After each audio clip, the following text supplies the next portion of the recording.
It was supposed to be just another quiet night in paradise. But at 3 a.m., everything changed.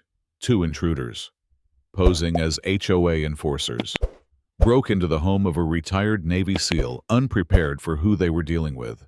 What began as a routine inspection turned into a moment that would shatter a family's peace and ignite a battle for justice that reached far beyond one Florida neighborhood. The Florida Keys had always promised peace. For Matthew Connor, it wasn't just a place, it was an ending he'd earned. After 2 decades as a Navy SEAL, having survived things most people couldn't imagine, he was ready to trade sandstorms and flashbangs for sea breezes and baby bottles. He had just become a father. Tyler, his newborn son, was barely 2 weeks old. The boy's breath was soft and rhythmic, a fragile sound that filled the nursery with hope. Matthew had memorized it. Every inhale, every exhale. To him, it was the purest sound in the world. That night, he sat in the dark living room, Ranger, his loyal shepherd, at his feet, Samantha asleep on the couch, her body still recovering from childbirth. Everything about that moment whispered normal. Then came the crash. 3 Hezuras, The front door exploded open. 2 men, dressed in mismatched tactical vests and steel-toe boots, burst through with flashlights and hard voices. HOA inspection. We need access. Now. Matthew stood before they could take another step. Put the lights down. Who are you? They flashed badges, cheap plastic things from an office supply store.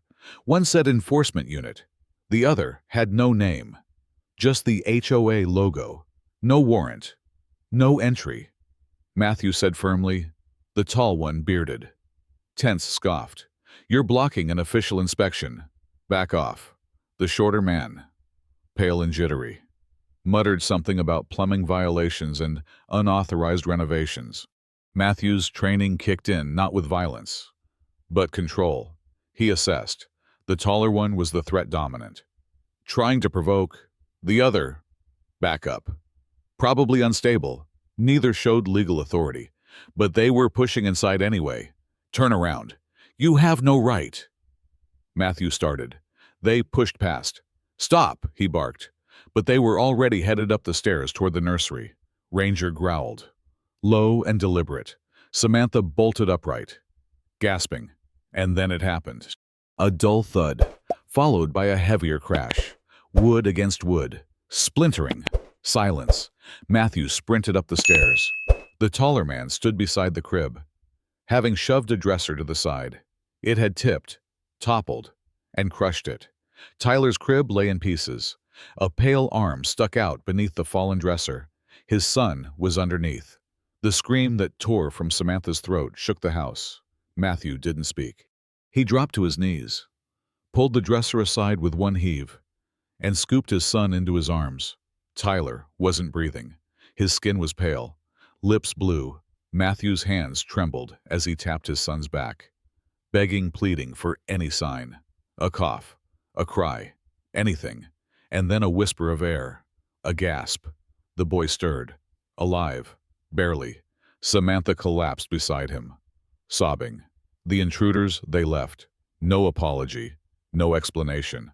Just walked out the front door, like they hadn't nearly killed a baby in his sleep. Paramedics arrived minutes later, called by a neighbor who heard the screaming. Tyler was rushed to the hospital. Skull fracture, internal bruising. A pediatric neurologist used the word lucky 3 times. But Matthew didn't feel lucky. He felt something deeper, colder, resolve. When he returned home, a bright orange violation notice was taped to his door. Unapproved structure. Attic plumbing access. Fine, $250. It was unsigned, just HOA enforcement. That was the moment it stopped being personal. This was bigger than his son. This was a system out of control. Over the next week, Matthew turned from father to investigator. He dug into HOA records, found the 2 men's names, Derek Fulton and Cole Vance. Neither licensed, neither bonded. One had a record for assault. The other, multiple DUIs and a harassment charge. The HOA board had hired them off books. No background checks. No insurance. Just a handshake and a vendetta against non-compliant homeowners. Matthew reached out to a friend, Jasmine, a local investigative reporter. He handed her everything: documents, photos, a recording from his security camera. She broke the story within 72 hours. Veteran's baby injured by HOA intrusion. The community exploded. More victims came forward. One woman fined $500 for unauthorized curtains. A veteran with PTSD harassed for a garden flag. A cancer survivor forced to remove her greenhouse because it wasn't aesthetic. The HOA scrambled, but the damage was done. Fulton was arrested for unlawful entry and endangering a minor. Vance violated parole. The board president resigned. But Matthew didn't stop there. He filed a civil suit, not just for Tyler, but for every homeowner who had suffered under the HOA's intimidation tactics. The lawsuit totaled $6.2 million. The HOA settled quietly for an undisclosed amount.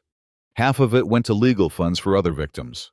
Matthew used the rest to build something better: the Tyler Shield Foundation, a nonprofit offering legal aid to homeowners bullied by rogue HOA boards. Their slogan was simple: peace is not a privilege, it's a right. A year passed.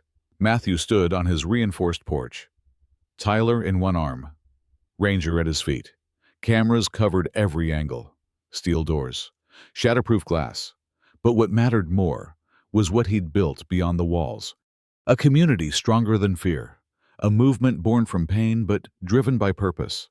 As he looked down at Tyler's eyes, now wide and curious, Matthew whispered the only promise he knew he could keep: "No one will ever hurt you in your home again."